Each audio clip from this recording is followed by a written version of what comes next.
Hi hello ಎಲ್ಲರಿಗೂ ನಮಸ್ಕಾರ. Welcome to my YouTube channel ಕನ್ನಡತಿಯ ಕಥಾಸುಧೆ. ನಾನು ನಿಮ್ಮ ರೂಪ ಕನ್ನಡತೆ. ಕಥೆಗಳು ಇಷ್ಟ ಆದರೆ ಚಾನಲನ್ನು ಸಬ್ಸ್ಕ್ರೈಬ್ ಮಾಡ್ಕೊಳ್ಳಿ. ಹಾಗೆ ಕಥೆಗಳು ಇಷ್ಟ ಆದರೆ ಲೈಕ್ ಮಾಡಿ, ಕಮೆಂಟ್ ಮಾಡಿ, ನಿಮ್ಮ ಸ್ನೇಹಿತರಿಗೂ ಶೇರ್ ಮಾಡಿ. ಹೃದಯವ ಕಾದಿರಿಸು ನನಗಾಗಿ ಭಾಗ 22.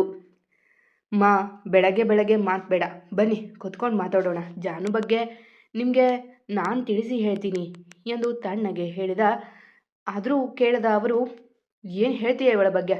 ಮದುವೆಗೆ ಮುಂಚೆನೇ ಆ ರಮಣ್ ಜೊತೆ ಇದ್ದವಳು ಇವಳು. ಈ ನಡತೆಗೆಟ್ಟವಳ ಬಗ್ಗೆ ಕೇಳೋಕೆ ಏನಿಲ್ಲ ನಮಗೆ ಎಂದು ನಾಲಿಗೆ ಹರಿಬಿಟ್ಟರು. ಅಲ್ಲಿಗೆ ಅವನ ತಾಳ್ಮೆಯ ಕಟ್ಟೆ ಹೊಡೆದಿತ್ತು. ಅಮ್ಮ, ನನ್ನ ಜಾನು ಬಗ್ಗೆ ಮಾತಾಡೋ ರೈಟ್ಸ್ ಇಲ್ಲ ನಿಮಗೆ. ಯಾರು ಹೇಳಿದ್ದು ಅವಳು ರಮಣ್ ಜೊತೆ ಇದ್ಲು ಅಂತ? ಪ್ರತಿ ಕ್ಷಣ ನನ್ನ ಜೊತೆ ಇದ್ಲು. ನನಗೆ ಏನು ಮರೆತಿಲ್ಲ, ಎಲ್ಲ ನೆನಪಿದೆ. ನಿಮ್ಮ ಈ ನಡವಳಿಕೆ ಬಗ್ಗೆ ತಿಳ್ಕೊಳ್ಳೋಕೆ ನಾನು ನಾಟಕ ಆಡಿದ್ದು. ಇದೇನಾ ನಿಮ್ಮ ಸಂಸ್ಕೃತಿ ಎಂದು ರಾಮ್ ಅಬ್ಬರಿಸಿ ಅವರ ಎತ್ತರಕ್ಕೆ ಕೈ ತೆಗೆದುಕೊಂಡು ಹೋದಾಗ ಪೂರ್ತಿ ಮನೆ ನಿಶಬ್ದವಾಗಿತ್ತು. ಅವನ ಕೋಪಕ್ಕೆ ಬೆಚ್ಚಿ ಅವನ ಕೈಯನ್ನೇ ಹಿಡಿದಳು ಜಾನು ಬಿಕ್ಕುತ್ತಾ. ಏನು ಹೇಳ್ತಿದೀಯ ಅಗ್ರಜ ಎಂದು ಈ ಬಾರಿ ಮುಂದೆ ಬಂದಿದ್ದ ಲಕ್ಕಿ ಜಾನುವಿನ ಕಣ್ಣೀರನ್ನ ಕಣ್ಣಾರೆ ನೋಡಿದ್ದನಲ್ಲ, ಅದೆಷ್ಟು ಹೆದರಿದ್ದಳು ಅವಳು ಆಸ್ಪತ್ರೆಯಲ್ಲಿ. ಹೌದು ಲಕ್ಕಿ, ನನಗೆ ಈಗ ಎಲ್ಲ ನೆನಪಿದೆ, ಆದರೆ ಮರೆತಿದ್ದು ನಿಜಾನೇ ಎಂದ ಜಾನು ಕೈ ಹಿಡಿದು. ಅವನ ಮಾತುಗಳು ಗೊಂದಲ ತರಿಸಿದವು ಎಲ್ಲರಲ್ಲಿ. ಏನು ಹೇಳ್ತಿದ್ಯೋ ಸರಿಯಾಗಿ ಹೇಳು ರಾಮ್. ನೀನು ಮರೆತಿದ್ದೋ ಅಥವಾ ಮರೆದಂತೆ ನಾಟಕ ಆಡಿದ್ಯೋ? ಆದರೆ ನೋವು ಪಟ್ಟಿದ್ದು ಅವಳು. ಎಲ್ಲ ಬಿಡಿಸಿ ಹೇಳು ನೀನು ಎಂದರು ದಯಾನಂದ್. ಹೇಳ್ತೀನಿ ಡ್ಯಾಡ್ ಎಂದವ ತನ್ನ ಕೈ ಮೇಲಿನ ಹಿಡಿತ ಸಡಿಲ ಮಾಡಿದ ಜಾನು ಕೈ ಮೇಲೆ ಕೈ ಇಟ್ಟು, ನಾನು ಸತ್ಯ ಹೇಳದೇ ಇರೋದಕ್ಕೆ 3 ಕಾರಣ ಇವೆ. ಆದರೆ ಅದಕ್ಕೂ ಮುಂಚೆಗಿನ ಸತ್ಯ ನನಗೆ ಮರೆತದ್ದು ನಿಜ. ಶಾರ್ಟ್ ಟೈಮ್ ಮೆಮೊರಿ ಲಾಸ್ ಅಂದರೆ ನನಗೆ 1 ದಿನ ಮಾತ್ರ ಎಲ್ಲ ಮರೆತಿದ್ದುದು ಎಂದಾಗ ಅವನ ಕೈಯಿಂದ ಮೆಲ್ಲಗೆ ತನ್ನ ಕೈ ಹಿಂತೆಗೆದುಕೊಂಡಳು ಜಾನು. ನನಗೆ ಆಕ್ಸಿಡೆಂಟ್ ಆಗಿ ಎಚ್ಚರ ಆದಾಗ ನನಗೆ ನೆನಪಿದ್ದದ್ದು ಜಾನು ಜೊತೆ ಊರಾಚೆ ಇದ್ದ ದನಿ ಹೆಸರಿನ ಬಿಲ್ಡಿಂಗ್ ಕಡೆ ಹೋಗಿದ್ದ ನೆನಪು. ಅದಕ್ಕೆ ಅವಳ ಜೊತೆ ಮಾತಾಡಲಿಲ್ಲ. ಆಮೇಲೆ ಅವಳು ನನ್ನ ಜೊತೆ ಮಾತಾಡದೆ ಓಡಿ ಬಂದ್ಲಲ್ಲ, ಆಗ ಅನುಮಾನ ಬಂದಿತ್ತು. ನಂತರ ನೀವ್ಯಾರು ಹೇಳದೆ ಹೋದರೂ ನನಗೆ ಏನೋ ಮರೆತಿದ್ದೀನಿ ಅಂತ ಅನಿಸಿ ತುಂಬ ಪ್ರೆಷರ್ ಹಾಕಿದಾಗ ಸ್ವಲ್ಪ ನೆನಪಾಗಿ ತಲೆ ನೋವಾಯಿತು ಎಂದು ಎಲ್ಲರ ಮಗ ನೋಡಿದ. ಮುಂದೇನು ಎಂಬಂತೆ ನಿಂತಿದ್ದರು ಎಲ್ಲ. ಆಗಲೇ ಲಕ್ಕಿ ಬಂದು ನಾನು ಜಾನು ಪ್ರೀತಿ ಮಾಡಿದ್ದು, ಮದುವೆ ಸಹ ಫಿಕ್ಸ್ ಆಗಿದ್ದು ಹೇಳಿದ. ಹಾಗೆ ಅನುಮಾನ ಬಂತು. ನನ್ನ ಅಷ್ಟು ಪ್ರೀತಿ ಮಾಡ್ತಿದ್ದ ಜಾನು ನನ್ನ ಬಿಟ್ಟು ರಮಣ್ಣ ಮದುವೆ ಆಗೋಕೆ ಒಪ್ಪಿದ್ದಾಳೆ ಅಂದರೆ ಯಾಕೋ ನಂಬಿಕೆ ಬರಲಿಲ್ಲ. ಅಷ್ಟರಲ್ಲಿ ಅಜ್ಜಿ ಹಾರ್ಟ್ ಅಟ್ಯಾಕ್ ಆಗಿ ಹಾಸ್ಪಿಟಲಲ್ಲೇ ಉಳ್ಕೊಂಡ್ರು. ಅವರು ಹೇಳಿದ ಸತ್ಯ ನಾನು ಮದುವೆಗೆ ಒಪ್ಪಿದ್ದು ಎಂದು ಜಾನುವನ್ನು ನೋಡಲು ಸುಮ್ಮನೆ ನಿಂತು ಬಿಟ್ಟಿದ್ದಾಳೆ. ನನಗೆ ಆಕ್ಸಿಡೆಂಟ್ ಆಗುವ ದಿನವೇ ಜಾನು ಕುತ್ತಿಗೆಗೆ ತಾಳಿ ಕಟ್ಟಿದ್ದೆ ಎಂದವ ಜಾನು ಕೈ ಹಿಡಿದವ. ಸಾರಿ ಜಾನು ಎಂದಿದ್ದ ತಪ್ಪನ್ನು ಅರಿತು. ಉಳಿದವರು ಅವಳ ಮೇಲೆ ಅಪವಾದ ಹೊರಿಸಿದವರು ಬಾಯಿ ತೆರೆದು ನಿಂತರು ಅವ ಹೇಳಿದ ಸುದ್ದಿ ಕೇಳಿ. ಅವಳಂತೂ ಏನನ್ನು ಮಾತನಾಡದೆ ನಿಂತು ಬಿಟ್ಟಿದ್ದಾಳೆ, ಎಲ್ಲವ ಮರೆತಂತೆ. ಅವಳ ಮೌನ ನೋಡಿ ಅವನೇ ಮಾತು ಮುಂದುವರಿಸಿದ. ಹೌದು, ನಾನು ಅಂದು ಜಾನು ಕುತ್ತಿಗೆಗೆ ತಾಳಿ ಕಟ್ಟಿದ್ದೆ, ಅದು ಅವಳ ಒಪ್ಪಿಗೆ ಇಲ್ಲದೆ. ಅದೊಂದು ಮಾತು ಸಾಕಿತ್ತು ನಾನು ಮದುವೆಗೆ ಒಪ್ಪಿಗೆ ಕೊಡಲು. ಅದಕ್ಕೆ ನನ್ನ ಪ್ರಿನ್ಸಸ್ ಮತ್ತೆ ಲಕ್ಕಿ ಅಜ್ಜಿ ಜೊತೆ ಜಾನು ಮದುವೆ ಆಗಿ ಜಾಗಕ್ಕೆ ಹೋದೆ. ಅವಳನ್ನು ಮದುವೆ ಆದೆ. ಆದರೆ ಅವಳ ಕುತ್ತಿಗೆಗೆ ತಾಳಿ ಕಟ್ಟುವ ಸಮಯಕ್ಕೆ ಸರಿಯಾಗಿ ಎಲ್ಲ ಮುಸುಕಾಗಿ ನೆನಪಾಯಿತು ನನಗೆ. ಅಂದು ಅವಳ ಒಪ್ಪಿಗೆ ಇಲ್ಲದೆ ತಾಳಿ ಕಟ್ಟಿದ್ದು, ಅವಳನ್ನು ಡ್ರಾಪ್ ಮಾಡಿದಾಗ ಯಾವುದೋ ಲಾರಿ ಗುದ್ದಿಕೊಂಡು ಹೋಗಿದ್ದು, ಹಾಗೆ ಅವಳ ಪ್ರೀತಿ ಎಲ್ಲ ನೆನಪಾಯಿತು. ಆಗಲೇ ಜಾನುಗೆ ಹೇಳೋಣ ಅಂದ್ಕೊಂಡೆ. ಆದರೆ ನನ್ನ ಅಷ್ಟು ಪ್ರೀತಿ ಮಾಡ್ತಿದ್ದ ಜಾನು ನಮ್ಮ ಮದುವೆ ವಿಷಯನೂ ಯಾರ ಬಳಿನೂ ಹೇಳದೆ ಅದ್ಯಾಕೆ ರಮಣ್ ಜೊತೆ ಮದುವೆ ಆಗೋದಕ್ಕೆ ಒಪ್ಪಿದ್ದು ಅನ್ನೋ ಪ್ರಶ್ನೆಗೆ ಉತ್ತರ ಬೇಕಿತ್ತು. ಅದಕ್ಕೆ ನಾನು ನಾಟಕ ಕಂಟಿನ್ಯೂ ಮಾಡಿದೆ. ಉತ್ತರ ನೀವೆಲ್ಲ ಬಂದಾಗ ಸಿಕ್ತು, ಆದರೆ ಇವಾಗ ಕ್ಲಾರಿಟಿ ಸಿಕ್ತು ಎಂದು ಹಲ್ಕಚ್ಚಿ ತನ್ನಮ್ಮ ಮತ್ತು ಚಿಕ್ಕಮ್ಮನ ನೋಡಿದ್ದಾರಾ. ಹೇಳಿ ಮಮ್ಮಿ, ನನಗೆ ಆಕ್ಸಿಡೆಂಟ್ ಆದರೆ ಅದಕ್ಕೆ ಕಾರಣ ಜಾನು ಹೇಗಾಗ್ತಾಳೆ? ಅಕಸ್ಮಾತ್ ಮದುವೆ ಆಗಿ ಅಲ್ಲಿಂದ ಬರುವಾಗ ಆಕ್ಸಿಡೆಂಟ್ ಆಗಿದ್ರೆ, ನಾನು ಸತ್ತೇ ಹೋಗಿದ್ರೆ ಎಂದ ತಕ್ಷಣ ಅವನ ಬಾಯಿಯ ಮೇಲೆ ಬೆರಳಿಟ್ಟಳ ಜಾನು. ಆಗ ಇವಳ ಜೀವನ ಪೂರ್ತಿ ಬಾಯ್ತಾ ನೋವು ಕೊಡ್ತಿದ್ನೇ ಇರ್ತಿದ್ರಾ? ಎಂಥ ಮೆಂಟಲಿಟಿ ಮಮ್ಮಿ ನಿಮ್ಮದು ಎಂದ ಕೋಪದಿಂದ. ಇಬ್ಬರು ಮಾತನಾಡದೆ ತಲೆ ತಗ್ಗಿಸಿದ್ರು. ನಾನು ಇವತ್ತೇ ನಿಜ ಹೇಳ್ತಿರ್ಲಿಲ್ಲ, ಆದರೆ ನಿಮ್ಮಿಂದ ನನ್ನ ಜಾವನು ನೋವು ಪಡೋದು ನನಗೆ ಇಷ್ಟ ಇರಲಿಲ್ಲ, ಅದಕ್ಕೆ ಹೇಳಿದ್ದು ಎಂದು ಅವಳ ಕೈ ಹಿಡಿದು ತನ್ನ ಪಕ್ಕ ನಿಲ್ಲಿಸಿಕೊಂಡವ. 2ನೇ ಕಾರಣ, ನನಗೆ ಆಕ್ಸಿಡೆಂಟ್ ಮಾಡಿಸಿದ್ದು ಯಾರು ಅಂತ ತಿಳ್ಕೊಳ್ಳೋದು. ರಮಣ್ ಮಾಡಿಸಿರೋದು ಅಂತ ಅನುಮಾನ ಇತ್ತು. ನಾನು ಡೈರೆಕ್ಟಾಗಿ ಕೇಳಿದರೆ ಅವನು ತಪ್ಪಿಸ್ಕೋತಿದ್ದ. ಅದಕ್ಕೆ ಮದುವೆ ದಿನಾನೇ ಅವನನ್ನು ಲಾಕ್ ಮಾಡಿದ್ದು ಎಂದು ನಕ್ಕವ. ಇನ್ನು ಕೊನೆಯ ಕಾರಣ, ನನ್ನ ಜಾನು ಬಳಿ ಸಾರಿ ಕೇಳಬೇಕಿತ್ತು. ಅವಳು ನನ್ನ ಮೇಲೆ ಕೋಪ ಮಾಡ್ಕೊಂಡಿದ್ಲು. ಅವಳನ್ನು ಹೇಗಾದರೂ ಸಮಾಧಾನ ಮಾಡಬೇಕಿತ್ತು. ನಾನು ಅಷ್ಟು ನಾಟಕ ಮಾಡಿದರೂ ಒಂದೇ ಒಂದು ಸಾರಿ ಸಹ ನಾನು ಅವಳಿಗೆ ನೋವು ಕೊಟ್ಟಿದ್ದು, ಅವಳು ನನ್ನ ಪ್ರೀತಿ ಮಾಡ್ತಿದ್ದುದು ಯಾವುದು ಹೇಳಿಲ್ಲ. ಅಷ್ಟು ಶುದ್ಧ ಮನಸ್ಸು ಅವಳದ್ದು ಎಂದು ಅವಳ ಮುಂದೆ ನಿಂತವ, ನಾನು ಮಾಡಿದ ಎಲ್ಲ ತಪ್ಪಿಗೆ ಕ್ಷಮೆ ಕೇಳ್ತಿದ್ದೀನಿ ಜಾನು. ಇನ್ಯಾವತ್ತೂ ಇಂತಹ ತಪ್ಪು ಮಾಡೋದಿಲ್ಲ. ಪ್ಲೀಸ್ ಕಣೆ, ನನ್ನ ಸಾರಿ ಅಕ್ಸೆಪ್ಟ್ ಮಾಡ್ಕೋ ಎಂದು ಅವಳ ಮುಂದೆ ಮಂಡಿ ಊರಿದ್ದ ರಾಮ್. ಆದರೆ ಅವಳ ಪ್ರತಿಕ್ರಿಯೆ ಮಾತ್ರ ಶೂನ್ಯ. ಜಾನು ಪ್ಲೀಸ್ ಕಣೆ, ನಾನು ಮಾಡಿದ್ದು ತಪ್ಪು ನನಗೆ ಅರ್ಥ ಆಗಿದೆ. ಆದರೆ ಆ ತಪ್ಪು ಮಾಡದೇ ಇದ್ದಿದ್ರೆ ಇವತ್ತು ನಾವಿಬ್ಬರು ಹೀಗಿರೋಕ್ಕಾಗ್ತಿರ್ಲಿಲ್ಲ. ನೀನೇ ಯೋಚನೆ ಮಾಡು, ನಮ್ಮ ಮದುವೆ ಆಗಿದೆ ಅನ್ನೋ ಕಾರಣಕ್ಕೆ ನಾನು ಬಂದೆ, ಮತ್ತೆ ಒಂದಾದ್ವಿ. ಇಫ್ ಇನ್ ಕೇಸ್ ನನಗೆ ನೆನಪಾಗದೇ ಇದ್ದಿದ್ರೆ, ಈ ನನ್ನ ಮನೆಯವರು ನಿನ್ನ ಒಪ್ಪದೇ ಇದ್ದಿದ್ರೆ, ಅದು ಬೇಡ, ನಿನ್ನ ರಮಣ್ ಮದುವೆ ಆದಮೇಲೆ ನನಗೆ ಎಲ್ಲ ನೆನಪಾಗಿದ್ರೆ ಏನಾಗ್ತಿತ್ತು ಜಾನು? ಇಬ್ಬರೂ ಕೊನೆ ತನಕ ನೋವು ಪಡಬೇಕಿತ್ತು. ಹಾಗಂತ ನಾನು ನನ್ನ ಸಮರ್ಥನೆ ಮಾಡ್ಕೋತಿಲ್ಲ, ನಿನಗೆ ಹೇಳ್ತಿದ್ದೀನಿ, ಎಲ್ಲದಕ್ಕೂ ಒಂದು ಡೆಸ್ಟಿನಿ ಇರುತ್ತಂತೆ. ಅದಾಗಿದೆ. ನಿನ್ನ ಒಪ್ಪಿಗೆ ಇಲ್ಲದೆ ನಾನು ತಪ್ಪು ಮಾಡಿದ್ದೀನಿ, ಕ್ಷಮೆ ಕೊಟ್ಟು ಬಿಡು ಜಾನು ಪ್ಲೀಸ್ ಎಂದು ಬೇಡಿದ ರಾಮ್. ಆಗಲೂ ಅವಳೇನೂ ಮಾತನಾಡಲಿಲ್ಲ. ನಿನಗೆ ಸಮಾಧಾನ ಆಗೋವರೆಗೂ ನನ್ನ ಬೈಯಿ, ಬೇಕಿದ್ರೆ ಹೊಡಿ, ಆದರೆ ಈ ರೀತಿ ಮೌನವಾಗಿರಬೇಡ ಕಡೆ. ನಿನ್ನ ಕ್ಷಮೆ ಬೇಕು ನನಗೆ ಎಂದು ಅವಳ ಕೈ ಹಿಡಿದಾಗ ಮೆಲ್ಲಗೆ ಹಿಂದೆ ಸರಿದವಳು, ಯಾವುದಕ್ಕೆ ಕ್ಷಮೆ ಕೊಡಲಿ ರಾಮ್? ನನ್ನ ಮೇಲೆ ಪ್ರೀತಿ ಇರದೆ ಹೋದರೂ ನಿಮ್ಮ ದ್ವೇಷಕ್ಕಾಗಿ ಪ್ರೀತಿ ಅಂತ ಹೇಳಿದ್ರಲ್ಲ, ಅದನ್ನು. ನನ್ನ ಬಳಿ ಕ್ಷಮೆ ಕೇಳ್ತೀನಿ ಅಂತ ಹೇಳಿ ಮರುಕ್ಷಣ ಮೋಸದಿಂದ ತಾಳಿ ಕಟ್ಟಿದ್ರಲ್ಲ, ಅದನ್ನು. ನಿಮ್ಮಿಂದ ನಿಮ್ಮ ಮನೆಯವರ ಜೊತೆ ಅನಿಷ್ಟ ದರಿದ್ರ ಅನಿಸ್ಕೊಂಡ್ನಲ್ಲ, ಅದನ್ನು. ಅಥವಾ ಈ ನಿಮ್ಮ ಅಮ್ಮ ನನ್ನ ಮೇಲೆ ಹೊರಿಸಿದ ನಡತೆಗೆಟ್ಟವಳು ಅನ್ನೋ ಅಪವಾದನ, ಯಾವುದನ್ನು ಕ್ಷಮಿಸಲಿ ರಾಮ್? ಯಾವುದನ್ನು ಎಂದು ಅಳುತ್ತಾ ಅವಳು ನೆಲದ ಮೇಲೆ ಕುಸಿದಾಗ ತಕ್ಷಣ ಹಾಗೆ ಅವಳ ಬಳಿಸಿದ ರಾಮ್, ಜಾನು ಪ್ಲೀಸ್ ಕಣೆ, ಇವೆಲ್ಲ ಬೇಡ. ಇನ್ಮುಂದೆ ಹೊಸದಾಗಿ ಜೀವನ ಶುರು ಮಾಡೋಣ. ಈ ಎಲ್ಲ ನೋವು ಮರೆಯುವಷ್ಟು ಪ್ರೀತಿ ನಾನು ಕೊಡ್ತೀನಿ ಕಣೆ. ಎಲ್ಲ ಒಂದೇ ಬಾರಿ ಮರಿ ಅಂತ ಹೇಳಲ್ಲ, ಆದರೆ ನನ್ನ ಜೊತೆ ಮೊದಲಿನಂತೆ ಇರೋದಕ್ಕೆ ಪ್ರಯತ್ನ ಮಾಡು ಪ್ಲೀಸ್ ಎಂದು ಅವಳ ಕಣ್ಣಲ್ಲಿ ಕಣ್ಣಿಟ್ಟು ಕೇಳಿದ್ದನವ. ಮತ್ತು ಅವಳ ಉತ್ತರ ಶೂನ್ಯ. ಹೇ ಜಾನಕಿ, ಇದೊಂದು ಸರಿ ಕ್ಷಮೆ ಕೊಡು, ಅವನಷ್ಟು ಸಾರಿ ಕೇಳ್ಕೊತಿದ್ದಾನಲ್ಲ ಎಂದರು ಮಾಲತಿ ಅಜ್ಜಿ. ಇಬ್ಬರ ಗುದ್ದಾಟ ನೋಡಲಾಗದು ಅವರಿಗೆ, ಇಬ್ಬರ ಪ್ರೀತಿಯ ಅರಿವಿದೆ ಅವರಿಗೆ. ಅಮ್ಮಾಜಿ ಕೊಡ್ತೀನಿ ಎಂದು ಅವನಿಂದ ಬಿಡಿಸಿಕೊಂಡು ಮೇಲೆದ್ದಳು. ಎಲ್ಲರ ಚಿತ್ತವೂ ಈಗ ಅವಳತ್ತ. ಅವಳ ಮಾತಿನತ್ತಲೇ ಎಲ್ಲರ ಗಮನ. ಜಾನೂ ಎಂದು ಅವಳ ನೋಡಿ ಕೇಳಿದನವ. ಒಮ್ಮೆ ಎಲ್ಲರ ನೋಡಿ ಅವಳ ಕಣ್ಣುಗಳು ನಿಂತಿದ್ದು ಅವನ ಮೇಲೆಯೇ. ನಿಮಗೆ ಕ್ಷಮೆ ಬೇಕು ಅಲ್ವಾ ಎಂದು ಅವಳು ಕೇಳಿದಾಗ ಅವನ ಕಣ್ಣುಗಳು ಅರಳಿದವು. ಅದಕ್ಕಾಗಿ ಅಲ್ಲವೇ ಅವ ಅಷ್ಟೊಂದು ಪರಿತಪಿಸುತ್ತಿರುವುದು?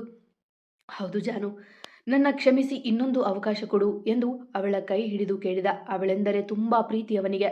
ಆದರೆ ಅವನಿಗೆ ಶುಷ್ಕ ನಗೆ ನಕ್ಕವಳು, ಸರಿ, ಆದರೆ ನನ್ನ ಒಂದು ಪ್ರಶ್ನೆಗೆ ಉತ್ತರ ಕೊಡಿ ಎಂದು ಅವನ ಕಣ್ಣಲ್ಲಿ ಕಣ್ಣಿಟ್ಟು ಕೇಳಿದಾಗ ಗಮನವಿಟ್ಟ ಅವ ಅವಳ ಮಾತಿನತ್ತ. ಅವಳ ಪ್ರಶ್ನೆ ಏನಾಗಿರಬಹುದೆಂಬ ಕುತೂಹಲ ಎಲ್ಲರಲ್ಲೂ ಇದ್ದೇ ಇತ್ತು. ಒಂದು ವೇಳೆ ಅದೇ ರಮಣ್ ನಿಮ್ಮ ಬಳಿ ಚಾಲೆಂಜ್ ಮಾಡಿ ನನ್ನನ್ನು ಅವನಿಗೆ ಒಪ್ಪಿಸಬೇಕು ಅಂದರೆ ಒಪ್ಪಿಸಿಬಿಡ್ತೀರಾ ಎಂದು ನಿರ್ಭಾವುಕಳಾಗಿ ಕೇಳಿದ. ಅವಳ ಪ್ರಶ್ನೆಗೆ ಅವರೆಲ್ಲ ಅವಕ್ಕಾದರೆ ರಾಮ್ ಕೋಪ ನೆತ್ತಿಗೇರಿತು. ಜಾನು ಎಂದು ಅರಚಿದವನ ಬೆರಳಚ್ಚು ಅವಳ ಕೆನ್ನೆಯ ಮೇಲಿತ್ತು. ಅವನ ಏಟಿನ ಶಬ್ದ ಮನೆ ಪೂರ ಪ್ರತಿಧ್ವನಿಸಿದಾಗ ತಾನು ಮಾಡಿದ ತಪ್ಪಿನ ಅರಿವಾಗಿತ್ತು ಅವನಿಗೆ. ತಕ್ಷಣ ಎಚ್ಚೆತ್ತವ, ಐ ಆಮ್ ಸಾರಿ ಜಾನು, ನೀನು ಕೋಪ ತರಿಸಿದೆ, ಈ ರೀತಿಯೆಲ್ಲ ಮಾತಾಡಬೇಡ ನೀನು ಎಂದು ಅವಳ ಕೆನ್ನೆ ಮೇಲೆ ಕೈ ಇಟ್ಟವ. ತುಂಬ ನೋವಾಯ್ತಾ? ಐ ಆಮ್ ಸೋ ಸಾರಿ ಜಾನು, ನನಗೆ ತುಂಬ ಕೋಪ ಬಂತು ಎಂದು ತಾನೇ ಬಡಬಡಿಸಿದ. ಈ ಗೋಪಿ, ಐಸ್ ಕ್ಯೂಬ್ ತಗೊಂಬಾ ಎಂದು ಕೂಗಿ ಹೇಳಿದ ಕೆಲಸದವರಿಗೆ. ಜಾನು ಒಂದು ಮಾತನಾಡಲಿಲ್ಲ. ಅವಳ ಮೊಗದಲ್ಲಿ ಇದ್ದದ್ದು ವ್ಯಂಗ್ಯ ನಗು ಅಷ್ಟೆ. ಅದೇ ಯಾವಾಗಲೂ ರಾಮ್ ಮೊಗದ ಮೇಲೆ ಕುಳಿತಿರುತ್ತಲ್ಲ, ಆ ನಗು. ತುಂಬ ನೋವಾಗ್ತಿದ್ದೀನ ಜಾನು, ನೀನು ಅಂತ ಯೋಚನೆ ಹೇಗೆ ಮಾಡ್ತೀಯಾ? ನಾನು ನಿನ್ನ ಛೆಛೆ ಎಂದು ಪರಿತಪಿಸಿದವ. ಎಷ್ಟೊತ್ತೋ, ಬೇಗ ತನ್ನಿ ಐಸ್ ಕ್ಯೂಬ್ ಎಂದು ಅರಚಿದ ಕೋಪದಿಂದ. ಮೆಲ್ಲಗೆ ಬರುತ್ತಿದ್ದ ಕೆಲಸದವರು ಓಡಿ ಬಂದು ಅವನ ಕೈಗಿತ್ತರು. ಜಾನು ತುಂಬ ಉರಿತಾ ಇದೆಯಾ? ಸಾರಿ ಸಾರಿ ಎಂದು ಮೆಲ್ಲಗೆ ಅವಳ ಕೆನ್ನೆಯ ಮೇಲೆ ಐಸ್ ಕ್ಯೂಬ್ ಇಟ್ಟ. ಆಗಲೂ ಏನೂ ಪ್ರತಿಕ್ರಿಯೆ ಕೊಡಲಿಲ್ಲ ಅವಳು. ಜಾನು ಹಾಸ್ಪಿಟಲ್ಗೆ ಹೋಗಿ ಬರೋಣವಾ ಎಂದು ಕೇಳಿದ ಅವಳ ನೋಡಿ. ನೀವಿಟ್ಟ ಐಸ್ ಕ್ಯೂಬಿಂದ ನೀವು ಮಾಡಿದ ಫಿಂಗರ್ ಮಾರ್ಕ್ ಹೋಯ್ತಾ ರಾಮ್ ಎಂದಳು ಅವನನ್ನೇ ದಿಟ್ಟಿಸಿ. ಕಣ್ಸಂಕುಚಿಸಿ ಅವಳನ್ನೇ ನೋಡಿದ ರಾಮ್. ಎಲ್ಲರ ಗೊಂದಲದ ನೋಟ ಅವಳತ್ತಲೆ. ಏನು ಹೇಳ್ತಿದೀಯ ನೀನು? ಐಸ್ ಕ್ಯೂಬ್ ಇಟ್ಟರೆ ನೋವು ಕಡಿಮೆ ಆಗುತ್ತೆ ಅಷ್ಟೆ, ಮಾರ್ಕ್ ಹೋಗೋಕೆ ಸಮಯ ಬೇಕು ಎಂದ ಇನ್ನೊಮ್ಮೆ ಅವಳ ಮುಗ ಸವರಿ. ಸುಂದರ ಮೊಗದ ಮೇಲೆ ಗುರುತು ಮೂಡಿತ್ತಲ್ಲ. ಹಾಸ್ಪಿಟಲ್ಗೆ ಹೋದರೆ ಕಡಿಮೆ ಆಗುತ್ತಾ ಎಂದಳು ಮತ್ತೆ. ಅವಳ ಪ್ರಶ್ನೆಗೆ ನಗುತ್ತಾ, ಇಲ್ಲ ಜಾನು, ಒಂದು ದಿನ ಮಾರ್ಕ್ ಇರುತ್ತೆ. ತುಂಬ ಜೋರಾಗಿ ಹೊಡೆದು ಬಿಟ್ಟೆ ಕಣೆ ಎಂದ ಮೊಗಸಬರಿ. ಪರವಾಗಿಲ್ಲ, ಇನ್ನೂ ಜೋರಾಗಿ ಹೊಡೀರಿ, ಆಮೇಲೆ ಸಾರಿ ಕೇಳಿ. 100 ಸರಿ ಸಾರಿ ಕೇಳಿರಿ, ಆವಾಗ ನೋವು ಕಡಿಮೆ ಆಗುತ್ತೆ. ಆಮೇಲೆ ಮತ್ತೆ ಹೊಡಿರಿ, ಕೋಪ ಕಡಿಮೆ ಆದಮೇಲೆ ಮತ್ತೆ ಸಾರಿ ಕೇಳಿ, ಆಮೇಲೆ ಹೊಡಿರಿ ಎಂದಾಗ ಅವಳ ಮಾತಿನ ಅರ್ಥ ಅರಿವಾಗಿತ್ತು ಅವನಿಗೆ. ಮಾತಾಡಿ ರಾಮ್, ಇವಾಗ ಹೇಳಿ, ಯಾವ ಹಾಸ್ಪಿಟಲ್ಗೆ ಕರೆದುಕೊಂಡು ಹೋಗಿ ಟ್ರೀಟ್ಮೆಂಟ್ ಕೊಡಿಸ್ತೀರಾ? ಅಲ್ಲಿಗೆ ನೋವು ಹೋಗುತ್ತೆ, ಮತ್ತೆ ಅದೇ ತಪ್ಪು ಎಂದವಳ ಕೈ ಹಿಡಿದವ. ನೋ ಜಾನು, ಎಂತಹ ಕಳ್ಳ ಆದರೂ 2ನೇ ಅವಕಾಶ ಕೊಡ್ತಾರಂತೆ. ನೀನು ನನಗೆ ಇನ್ನೊಂದು ಅವಕಾಶ ಕೊಡೋದಿಲ್ವಾ ಎಂದಾಗ ನಕ್ಕವಳು. 2ನೇ ಅವಕಾಶ ಮುಗೀತಲ್ವ ರಾಮ್, ನಾನು ಈಗಷ್ಟೇ ಕೊಟ್ಟಿದ್ದೆ ಎಂದಳು ಕೈಕಟ್ಟಿ. ವಾಟ್, ಯಾವಾಗ ಕೊಟ್ಟೆ ಎಂದು ಸಂಕುಚಿತವನ ನೋಡಿ ನಕ್ಕವಳು. ನಾನು ಕೇಳಿದ ಒಂದು ಪ್ರಶ್ನೆಗೆ ನಿಮಗೆ ಉತ್ತರ ಕೊಡೋಕ್ಕಾಗದೆ ಕೋಪ ಮಾಡಿಕೊಂಡು ಹೊಡೆದು ಬಿಟ್ರಿ. ಅದನ್ನೇ ನೀವು ಸಮಾಧಾನದಿ ಹಾಗೆಲ್ಲ ಆಗಲ್ಲ ಜಾನು, ನನಗೆ ನೀನು ಅಂದರೆ ಇಷ್ಟ. ಕೊನೆ ಪಕ್ಷ ನಿನ್ನ ಮದುವೆ ಆದ ಕರ್ಮಕ್ಕೆ ಆದರೂ ಬಿಟ್ಟು ಕೊಡಲ್ಲ. ಆ ಸನ್ನಿವೇಶ ಬರೋದಿಲ್ಲ ಅಂದಿದ್ರೆ ನಾನು ನಿಮ್ಮನ್ನು ಒಪ್ಕೋತಿದ್ದೆ. ಆದರೆ ನೀವು ಅದಕ್ಕೂ ಕೋಪ ಮಾಡ್ಕೋತೀರಾ. ಇದೇ ಕೋಪದಲ್ಲಿ ರಮಣ್ ಏನೋ ಕೇಳಿ ನೀವೇನೋ ಹೇಳಿ ಕೊನೆಗೆ ಅವನು ನನ್ನ ಕೇಳಿದರೂ ಬಿಟ್ಟು ಬಿಡ್ತೀರಾ? ನಿಮ್ಮಿಬ್ಬರ ಮಧ್ಯೆ ನೋವು ತಿನ್ನುತ್ತಾ ಇರೋದು ನಾನು. ಆ ರಮಣ್ಗೂ ನನಗೂ ಸಂಬಂಧ ಇಲ್ಲ. ಆದರೆ ನೀವು ಮಾಡೋ ಪ್ರತಿ ಕೆಲಸ ನನಗೆ ನೋವು ಕೊಡೋದೆ ರಾಮ್. ಮೊದಲು ನಿಮ್ಮ ಈ ಕೋಪ ಕಡಿಮೆ ಮಾಡ್ಕೊಳ್ಳಿ, ಆಮೇಲೆ ಕ್ಷಮೆ ಕೇಳಿ ಎಂದು ಅಲ್ಲಿಂದ ಹೊರಡಲು ನೋಡಿದವಳ ಕೈ ಹಿಡಿದವ. ನಾನು ಬದಲಾದರೆ, ಈ ಕೋಪ ಕಡಿಮೆ ಮಾಡಿಕೊಂಡ್ರೆ ನನ್ನ ಒಪ್ಕೋತೀಯಾ ಎಂದ ದೃಢವಾಗಿ. ಹೋ, ನಿಮ್ಮ ಕೋಪ ಕಡಿಮೆ ಆಗುತ್ತಾ ಎಂದು ನಕ್ಕವಳ ಮುಗ ಬೊಗಸಿಗೆಯಲ್ಲಿ ಹಿಡಿದವ. ಪ್ರಾಮಿಸ್, ಇನ್ಮೇಲೆ ಯಾರ ಮೇಲೂ ಕೈ ಮಾಡೋದಿಲ್ಲ ಅಂತ ಎಂದ ಕಣ್ಣಲ್ಲಿ ಕಣ್ಣಿಟ್ಟು. ಅದಕ್ಕೂ ಮೊದಲು ಒಂದು ಮಾಡಬೇಕು ಎಂದು ಅವನ ಕೈ ನೋಡಿದವಳು. ರಮಣ್ಣ ಬಿಡುಗಡೆ ಮಾಡಿ, ನಿಮ್ಮ ಮುಷ್ಟಿಯಿಂದ ಅವನಿಗೆ ಮುಕ್ತಿ ಕೊಡಿ. ಈ ದುಶ್ಮನಿ ಬಿಟ್ಟು ನಿಮ್ಮ ಕೆಲಸ ನೀವು ಮಾಡ್ಕೊಳ್ಳಿ ಎಂದು ಹೇಳಿ ವ್ಯಂಗ್ಯವಾಗಿ ನಕ್ಕಳು ಜಾನು. ಅವನ ಕೈಯಲ್ಲಿ ಆಗದು ಎಂದು ನೋಡಿದಳು. ಆದರೆ ಅವಳ ನಂಬಿಕೆ ಹುಸಿ ಮಾಡುವಂತೆ ಜೇಬಿನಿಂದ ಫೋನ್ ತೆಗೆದವ. ಈಗಲೇ ಅವನನ್ನು ಬಿಟ್ಟುಬಿಡಿ, ಯಾವುದಾದ್ರೂ ಹಾಸ್ಪಿಟಲ್ ಮುಂದೆ ಎಸೆದು ಬಿಡಿ ಎಂದು ನುಡಿದ. ಅವಳ ನೋಡಲು ಶಾಕ್ ಆಗಿ ಇದ್ದಳು. ಇನ್ನು ನಾಳೆಯಿಂದ ಅಲ್ಲಲ್ಲ, ಈಗಿನಿಂದಲೇ ನೀನು ಹೊಸ ರಾಮನನ್ನು ನೋಡ್ತೀಯ ಜಾನಕಿ. ಈ ಸೀತೆಗಾಗಿ ಈ ರಾಮ ಸೇತುವೆ ಕಟ್ಟದೆ ಹೋದರೂ ಶರಣಾಗತಿ ಆಗ್ತೀನಿ ಎಂದು ಸಮಾಧಾನದಿಂದ ಹೇಳಿದವನ ಮುಖದ ಮೇಲೆ ಶಾಂತ ನಗು, ಸದ್ಭಾವನೆಯ ನಗು, ಒಳ್ಳೆತನದ ನಗು. ಇದು ಯಾವ ನಾಟಕ? ರಾಮ್ ರಮಣ ಅಂತನಾ, ಅಥವಾ ಇದು ಯಾವುದಾದ್ರೂ ಒಂದು ಚಾಲೆಂಜಾ? ಇದರಲ್ಲಿ ಏನಂತ ಇದೆ? ನನ್ನ ಜೊತೆ ಮದುವೆ ಆಗೋದಿದೆ, ಇನ್ನೂ ಇರೋದು ಎಂದು ಹೇಳಿದವಳ ಮಾತು ನಿಲ್ಲಿಸಿದ್ದ ರಾಮ್. ಆದರೆ ಈ ಬಾರಿ ಅವಳ ಮೇಲೆ ಕೈ ಮಾಡಲಿಲ್ಲ ಅವ. ಬದಲಾಗಿ ಅವಳ ಮಾತು ನಿಲ್ಲಿಸಿದ್ದು ಅವನ ತುಟಿಗಳಿಂದ. ಮನೆಯವರ ಮುಂದೆಯೇ ಅವಳ ತುಟಿಗಳ ಬಂಧಿಸಿದ್ದ ರಾಮ್. ಅವಳ ವಿರೋಧವ ಲೆಕ್ಕಿಸದೆ ಅವಳ ತುಟಿಗಳ ಮಕರಂದ ಹಿರಿದವ. ಈ ಸ್ವೀಟ್ ವರ್ಷನ್ ಆಫ್ ರಾಮ್ ಚೆನ್ನಾಗಿದೆಯಾ ಜಾನು ಎಂದು ಕಣ್ಮಿಟಿಗಿಸಿ ನಕ್ಕಾಗ ಅವಳು ಶಾಕ್ ಆಗಿ ನಿಂತರೆ ಮನೆಯವರೆಲ್ಲ ಕಣ್ಣು ಮುಚ್ಚಿದ್ದರು. ಅಗ್ರಜ, ನನಗೆ ಆಫೀಸ್ಗೆ ಲೇಟ್ ಆಗ್ತಿದೆ, ನಾನು ಹೊರಡ್ತೀನಿ ಎಂದು ಅಲ್ಲಿಂದ ಹೊರಡಲು ತಯಾರಾದ ಲಕ್ಕಿ. ಇರು ಲಕ್ಕಿ, ನಾನು ತುಂಬ ದಿನದಿಂದ ಆಫೀಸ್ ಕಡೆ ಬಂದೇ ಇಲ್ಲ ಎಂದು ತಡಬಡಿಸಿದರು ಧರ್ಮರಾಜ್. ಇದೆಲ್ಲ ಡೌ ಬೇಡ, ಟಿಫಿನ್ ಇನ್ನೂ ಆಗಿಲ್ಲ, ಟಿಫಿನ್ ಆದಮೇಲೆ ತಿನ್ಕೊಂಡು ಹೋಗಿ, ಮೊದಲು ಸ್ನಾನ ಮಾಡಿ ಎಂದು ನಕ್ಕ ರಾಮ್. ಇವಾಗ ಎಲ್ಲ ಕ್ಲಿಯರ್ ಆಗಿದೆ ಅಲ್ವಾ? ಇನ್ಮೇಲೆ ನನ್ನ ಜಾನುಗೆ ಸಿಗಬೇಕಾದ ಎಲ್ಲ ರೆಸ್ಪೆಕ್ಟ್ ರೈಟ್ಸ್ ಸಿಗುತ್ತೆ ಅಂತ ಅಂದ್ಕೊಂಡಿದ್ದೀನಿ ಎಂದ ಗಂಭೀರವಾಗಿ. ನಮ್ಮನ್ನು ಕ್ಷಮಿಸಿ ಬಿಡು ಜಾನು, ರಾಮ್ಗೆ ಹೀಗಾಯ್ತಲ್ಲ ಅನ್ನೋ ಬೇಸರ ನೋವನ್ನು ನಿನ್ನ ಮೇಲೆ ಹಾಕಿಬಿಟ್ಟೆ ಎಂದ ಕೌಸಲ್ಯ ಅವರು ಜಾನುವಿನ ಮುಂದೆ ಕೈ ಜೋಡಿಸಿದಾಗ ಗಾಬರಿಯಿಂದ ಅವರ ಕೈ ಕೆಳಗಿಳಿಸಿದಳು. ನೀವು ನನ್ನ ತಾಯಿ ಸಮಾನ, ಹಾಗೆಲ್ಲ ಕೈ ಮುಗಿಬಾರ್ದು. ಅಷ್ಟಕ್ಕೂ ತಪ್ಪು ನಿಮ್ಮದಲ್ಲ, ಎಲ್ಲ ಮುಚ್ಚಿಟ್ಟು ತಪ್ಪು ಮಾಡಿರೋದು ನಿಮ್ಮ ಮಗ ಎಂದು ರಾಮ್ ಕಡೆಗೆ ನೋಡಿ ಕೆಕ್ಕರಿಸಿದವಳು. ಬನ್ನಿ ತಿಂಡಿ ಮಾಡೋಣ, ಟೈಮ್ ಆಗುತ್ತೆ, ನನ್ನಿಂದ ಎಲ್ಲರಿಗೂ ಸಮಯ ಆಗೋದು ಬೇಡ ಎಂದು ತಾನೇ ಅಡುಗೆ ಮನೆಗೆ ಹೊರಟವಳ ಕೈ ಹಿಡಿದು, ಇವತ್ತು ಈ ಮನೆಯಲ್ಲಿ ನಿನ್ನ ಮೊದಲ ದಿನ, ಹೋಗು ರೆಸ್ಟ್ ಮಾಡು, ಟಿಫಿನ್ ಆದಮೇಲೆ ನಾನೇ ಕರಿತೀನಿ ಎಂದು ನಕ್ಕರು ಸುಮಿತ್ರಾ. ಒಂದೇ ಒಂದು ಮಾತು ಅವರನ್ನು ಬದಲಾಯಿಸಿತ್ತು. ಮಾತಿಗೆ ಅಷ್ಟೊಂದು ಶಕ್ತಿ ಇದೆ. ಅದು ಅತ್ತೆ ಎಂದು ಹಿಂದೆ ಮುಂದೆ ನೋಡುತ್ತಿದ್ದವಳ ಎತ್ತಿಕೊಂಡವ. ಅಮ್ಮ, ನೀವು ಕಂಟಿನ್ಯೂ ಮಾಡಿ ಎಂದು ತನ್ನ ಕೋಣೆಗೆ ನಡೆದಿದ್ದ. ಅಂತೂ ಬೆಟ್ಟದಂಥ ಸಮಸ್ಯೆ ಮಂಜಿನಂತೆ ಕರಗಿದ್ದಕ್ಕೆ ಖುಷಿಯಾದರೂ ಎಲ್ಲ. ಇಳಿಸಿ ನನ್ನ, ಇಳಿಸಿ ಎಂದು ಕಾಲ್ ಬಡಿಯುತ್ತಿದ್ದವಳ ಮಾತಿಗೆ ತಲೆ ಕೆಡಿಸಿಕೊಳ್ಳದೆ ಅವಳನ್ನು ಎತ್ತಿಕೊಂಡೇ ಬಂದು ಕೋಣೆಯ ಹಾಸಿಗೆ ಮೇಲೆ ಕೂರಿಸಿದ ರಾಮ್. ಯಾರನ್ನ ಕೇಳಿ ಕರೆದುಕೊಂಡು ಬಂದ್ರಿ? ನಾನು ಹೇಳಿದ್ನ ನಿಮಗೆ ನನಗೆ ನಡೆಯೋಕ್ಕಾಗಲ್ಲ ಅಂತ ಎಂದು ತಡೆರಹಿತವಾಗಿ ಬೈಯುತ್ತಿದ್ದವಳ ಮಾತಿಗೆ ತಲೆ ಕೆಡಿಸಿಕೊಳ್ಳದೆ ತನ್ನ ಬಟ್ಟೆ ತೆಗೆದಿಟ್ಟು ಟವಲ್ ತೆಗೆದುಕೊಂಡು ಸ್ನಾನಕ್ಕೆ ನಾನು ನಿಮ್ಮ ಜೊತೆಗೆ ಮಾತಾಡ್ತಿರೋದು ಎಂದಳು ಅರಚುತ್ತಾ. ಮಾತಾಡು, ನಾನು ಬೇಡ ಅಂದಿಲ್ಲ ಎಂದು ಸ್ನಾನಕ್ಕೆಂದು ನಡೆದವನ ಮೇಲಿನ ಕೋಪಕ್ಕೆ ಅಲ್ಲೇ ಇಟ್ಟಿದ್ದ ಅವನ ಶರ್ಟ್ ಮುದ್ದೆ ಮಾಡಿ ಡಸ್ಟ್ಬಿನ್ ಕೆಳಗೆ ಎಸೆದಳು. ಏನು ಅನ್ಕೊಂಡಿದ್ದಾರೆ ಇವನನ್ನ, ಬರಲಿ ಆಚೆ ಎಂದು ಬುಸುಗುಡುತ್ತಾ ತನ್ನ ಬಟ್ಟೆಗಳ ತೆಗೆದು ಅವನ ಬಟ್ಟೆಗಳ ಪಕ್ಕ ಜೋಡಿಸುತ್ತಾ ಬೇಕೆಂದೇ ಅವನ ಬಟ್ಟೆಗಳ ಮುದ್ದೆ ಮಾಡುತ್ತಾ ಸೈಡಿಗೆ ಎಸೆಯುತ್ತಿದ್ಲು. ಸುಮಾರು 1/4 ಗಂಟೆ ಕಳೆದ ನಂತರ ಬಂದವ ಅಲ್ಲಿನ ಸ್ಥಿತಿ ನೋಡಿಯೇ ಅವಳ ಕೋಪ ಹರಿತ. ಜಾನು, ನನ್ನ ಶರ್ಟ್ ಇಲ್ಲೇ ಇಟ್ಟಿದ್ದೆ ಕಾಣ್ತಿಲ್ಲ ಎಂದು ಕೇಳಿದ ಬೇಕೆಂದೆ. ಉತ್ತರ ನೀಡಲಿಲ್ಲ ಆಕೆ. ಜಾನು, ನಿನ್ನೆ ಕೇಳ್ತಿರೋದು ಎಂದು ತುಸು ಧ್ವನಿ ಏರಿಸಿದವನು ನೋಡಲು ತಿರುಗಿದವಳು ಅವನಿದ್ದ ಸ್ಥಿತಿ ನೋಡಿ ಅವನಿಗೆ ಬೆನ್ನು ಮಾಡಿದ್ಲು. ಛೀ, ಏನಿದು ಎಂದಳು ಮುಖ ಸಿಂಡರಿಸಿ. ಅವ ಟವಲ್ನಲ್ಲಿ ಅವಳ ಮುಂದೆ ಬಂದಿದ್ದನಲ್ಲ. ಏನು ಅಂದರೆ ನನ್ನ ಶರ್ಟ್ ಕಾಣಲಿಲ್ಲ, ಅದಕ್ಕೆ ಪ್ಯಾಂಟು ಸಹ ಹಾಕಿಲ್ಲ ಎಂದು ನಕ್ಕವ ಮೆಲ್ಲಗೆ ಅವಳನ್ನು ಬಳಸಿದ್ದ. ಇಷ್ಟು ದಿನ ನಾನೇ ಇದನ್ನ ಕೊಡೋದಕ್ಕೆ, ಅಲ್ಲೇ ಎಲ್ಲಾದರೂ ಬಿದ್ದಿರ್ಬೇಕು ನೋಡಿ ಎಂದು ಗೊಣಗಿದವಳ ತನ್ನೆಡೆಗೆ ತಿರುಗಿಸಿಕೊಂಡು, ಇದಕ್ಕೂ ಮೊದಲು ಈ ರೂಮಲ್ಲಿ ನೀನೂ ಇರಲಿಲ್ಲ, ಆಗ ಈ ಟವಲ್ ಸಹ ಇರ್ತಿರ್ಲಿಲ್ಲ, ಇವಾಗೂ ಹಾಗೆ ಇರಲಾ ಎಂದು ಕಣ್ಮಿಟುಕಿಸಿದ ರಾಮ್. ಅವನ ಹೊಸ ಅವತಾರಕ್ಕೆ ತಲೆ ತಿರುಗುವುದೊಂದೇ ಬಾಕಿ ಅವಳಿಗೆ.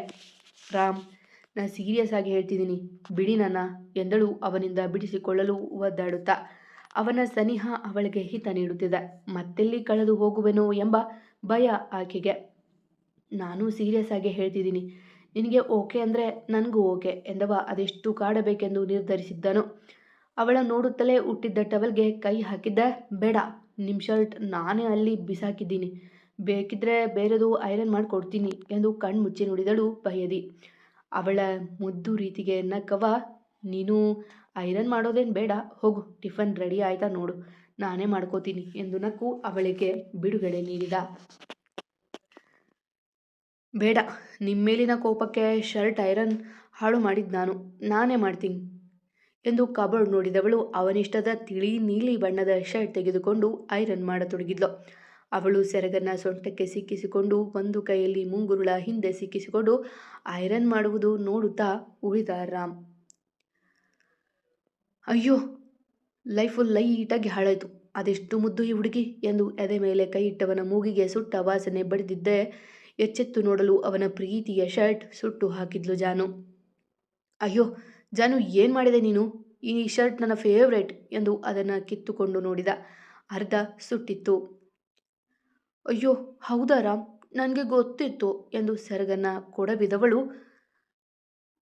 ಅದಕ್ಕೆ ಸುಟ್ಟಿದ್ದೋ ಎಂದು ವ್ಯಂಗ್ಯವಾಗಿ ನಕ್ಕಳು ಅವನ ನೋಡಿ. ಅದೇ ರಾಮ್ ಮೊಗದ ಮೇಲಿರುತ್ತಲ್ಲ ಆ ನಗು.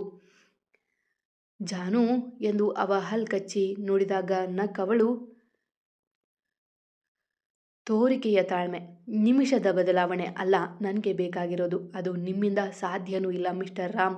ನೀವು ಯಾವತ್ತಿಗೂ ರಾಮ ಆಗೋದಕ್ಕೆ ಸಾಧ್ಯನೇ ಇಲ್ಲ, ನೀವು ಯಾವಾಗಲೂ ರಾವಣ ಆಗೇ ಇರ್ತೀರಾ ಎಂದು ನಡೆದಿದ್ದಳು ಆಚೆಗೆ.